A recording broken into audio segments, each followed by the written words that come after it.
राष्ट्रीय ओबीसी महासंघाचे राष्ट्रीय अध्यक्ष डॉक्टर बबनराव तायवाडे सर आपल्यासोबत आहे। सर काय सांगणार एकूणच जरांगे पाटील ज्या पद्धतीनं ओबीसी नेत्यांवर टीका करतायत, एकूणच की त्यांच्या विधानसभेत त्यांचा पराभव करू, गिरीश महाजन, भुजबळ, तुम्ही कसं बघता याच्याकडे?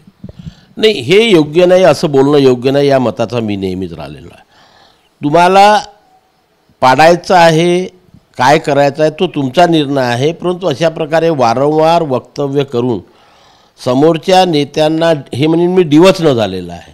आणि अशा प्रकारे जर ते ओबीसीच्या नेत्यांना डिवचत असतील तर उद्या या राज्यामध्ये मराठा समाज आणि ओबीसीमध्ये जर मोठा संघर्ष निर्माण झाला तर त्याच्याकरता ते स्वतः जबाबदार राहतील।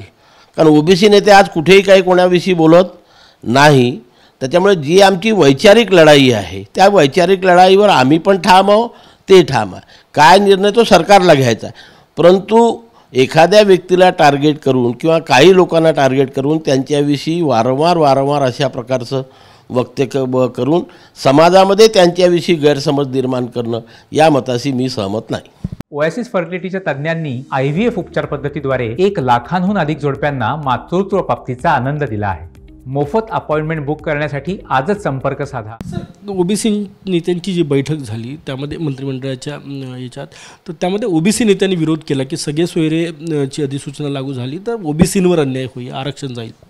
नाही, हे बघा, हे आम्ही आधीपासून म्हणतो की सध्या जी प्रचलित पद्धती महाराष्ट्रातच नव्हे तर संपूर्ण भारतामध्ये आहे की पितृसत्ताक पद्धतीने जी जात मिळतं, वडील, आजोबा, पंजोबा, खापर पंजोबा यांच्या शैक्षणिक किंवा महसुली कागदपत्रावर जी जात असेल त्या जातीचं प्रमाणपत्र दिलं तर त्याला मी किंवा आणखी कोणी विरोध करू शकत नाही। परंतु ही परंपरा मोडून जर मातृसत्ताक पद्धतीने प्रमाणपत्र देण्याचा सरकार निर्णय घेत असेल तर त्याला मात्र या संपूर्ण ओबीसी समाजाचा, महाराष्ट्रातील नव्हे तर देशातील ओबीसी समाजाचा त्याला विरोध राहणार आहे। ओबीसी जरांगे पाटील यांच्या सभा ज्या आहेत त्या आता होत आहे, त्यांची एकच मागणी आहे की ओबीसीतून आरक्षण मिळावं। सुरुवातीपासून राष्ट्रीय ओबीसी महासंघाने त्याचा विरोध केलेला आहे, मोठं आंदोलनही उभं केलेलं आहे। आत्ता काय भूमिका आहे? नाही, आम्हाला आताही विरोध आहे आमचा। ज्या दिवशी सरकारने आमच्या संघटनेला लिहून दिलेलं आहे त्याच्यावरती आजही सरकार वारंवार बोलत असते की कुठल्याही परिस्थितीत आम्ही मराठा समाजाला ओबीसीतून आरक्षण देणार नाही।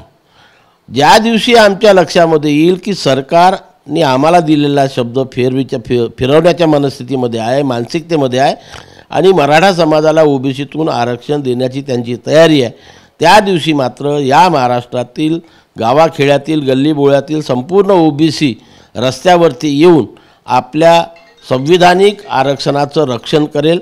त्याच्याकरता जी काही किंमत आम्हाला मोजावी लागेल त्याच्याकरता संपूर्ण ओबीसी आज तयार आहे। सर, एक ओबीसी मुलींसाठी ज्या विद्यार्थिनी आहेत त्यांच्यासाठी चांगला निर्णय घेतला, तुम्ही लढा दिला होता त्यासाठी की जे प्रोफेशनल कोर्सेस आहेत त्यात 100% स्कॉलरशिप मिळणार।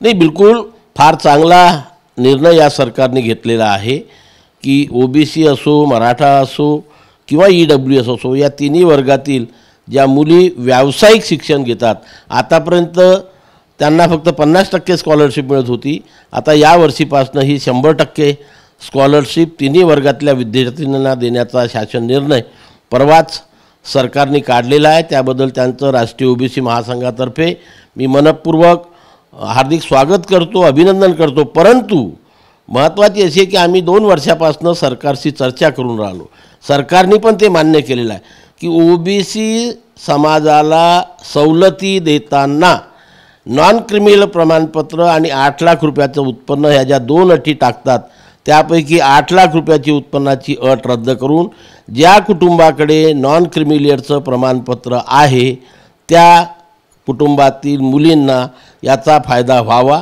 परंतु त्याच वेळी मुलींना दिलं त्याबद्दल सरकारचं अभिनंदन, पण मुलांवरती अन्याय करू नये, मुलांसाठी सुद्धा ही सुविधा लवकरात लवकर राज्य सरकारने सुरू करावी, तसा निर्णय घ्यावा आणि मुलगा असो की मुलगी असो दोघांनाही समान न्याय द्यावा, ही मागणी मी आपल्यामार्फत राज्य सरकारला करतो आहे। खूप खूप धन्यवाद। कॅमेरामॅन साईसह गजानन माटे, TV9 मराठी, नागपूर।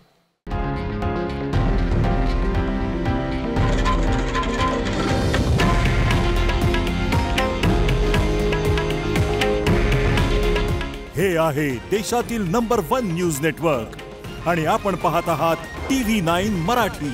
काळजी तुमची, हित महाराष्ट्राचं.